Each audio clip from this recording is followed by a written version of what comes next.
Hi student, 7th standard English எக்ஸாமுக்கு உண்டான ஒரு மாடல் கொஸ்டின் பேப்பர் தான் இது. ஆஃபலி எக்ஸாமுக்கு உண்டான மாடல் கொஸ்டின் பேப்பர். இதில் உள்ள மாடல் படி நீங்கள் என்ன செஞ்சுக்கோங்க அப்படின்னா எக்ஸாமுக்கு ப்ரிப்பேர் ஆகிக்கோங்க. ஃபர்ஸ்ட் நமக்கு ஸ்டார்டிங் ஸ்டாண்டர்ட்ஸே நமக்கு எத்தனை மார்க் வந்துடுது அப்படின்னா 6 மார்க் வந்துடுது. சரிங்களா? அடுத்தது அவங்க புக் பேக்கில் இருக்கக்கூடிய ஹோமோஃபோன்ஸ் நல்லா தரவாக என்ன செஞ்சுக்கோங்க அப்படின்னா பார்த்துக்கோங்க. தென் கிராமரில் பார்த்தீங்க அப்படின்னா உங்கள் புக் பேக்கில் இருக்கக்கூடிய அப்ஜெக்டிவ் கிராமர் நல்லா பார்த்துக்கோங்க. சரிங்களா?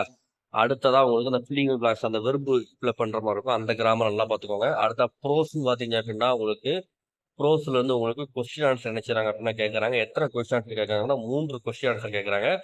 ஸோ கொஸ்டின் ஆன்சர் நம்ம இதில் கொடுத்துருக்குற இந்த கொஸ்டின் ஆன்சர் மட்டும் வாங்கி தரவாக படிச்சுக்கோங்க. அடுத்த பேராகிராஃப்னு பார்த்தீங்க அப்படின்னா ஒரே ஒரு பேராகிராஃப் கேட்குறாங்க. ஸோ ஒரு பேராகிராஃப் நல்லா படிச்சுக்கோங்க. அடுத்த போயத்துலேருந்து உங்களுக்கு மொத்தம் 14 மார்க் வருது. ஃபர்ஸ்ட் எடுத்தோம் நம்ம போயம் கொஸ்டின் ஆன்சரை தரவு பண்ணியிருக்கேன். அடுத்ததான் மெமரி போயத்தை தரவு பண்ணுங்க. தென் போயத்தினுடைய பேராகிராஃப். சரிங்களா?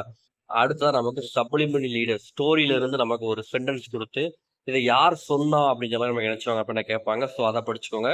அடுத்து ஸ்டோரியில இருக்கக்கூடிய உங்களுக்கு அந்த சூஸ் த பெஸ்ட் ஆன்சர் கேட்பாங்க, அதை படிச்சுக்கோங்க. அடுத்ததான் உங்களுக்கு மேட்ச் ஷீட் கொடுத்துருப்பாங்க, ஏதாவது ஒர்க் பண்ணுற கொடுத்துருப்பாங்க, ஏதாவது ஒரு மேட்ச் ஷீட் கொடுத்துருப்பாங்க. அந்த மேட்ச் ஷீட் நீங்கள் வந்து என்ன செய்யற மாதிரி இருக்கும் அப்படின்னா மேட்ச் பண்ணுற மாதிரி இருக்கும். அடுத்த ஒரு பேராகிராஃப் கொடுத்து அதுல இருந்து ஒரு கொஸ்டின் 3 கொஸ்டின் இருக்கும். இந்த 3 கொஸ்டின் ஆன்சர் மேலே இருக்கக்கூடிய பேராகிராஃபே எடுத்திருப்பாங்க அப்படின்னா கேட்டிருப்பாங்க. லாஸ்ட்டாக என்ன கொடுத்துருப்பாங்க அப்படின்னா லெட்டர் ரைட்டிங் கொடுத்துருப்பாங்க. ஸோ இதை மாடலாக வச்சு இந்த எக்ஸசைஸ் உங்கள் புக் பேக்கில் இது எந்தெந்த எக்ஸசைஸ் இருக்கோ அதை ஃபுல்லாக தர பண்ணிட்டீங்க அப்படின்னா நீங்கள் எக்ஸாமில் ஃபுல் மார்க் வாங்கிடலாம். Thank you sir.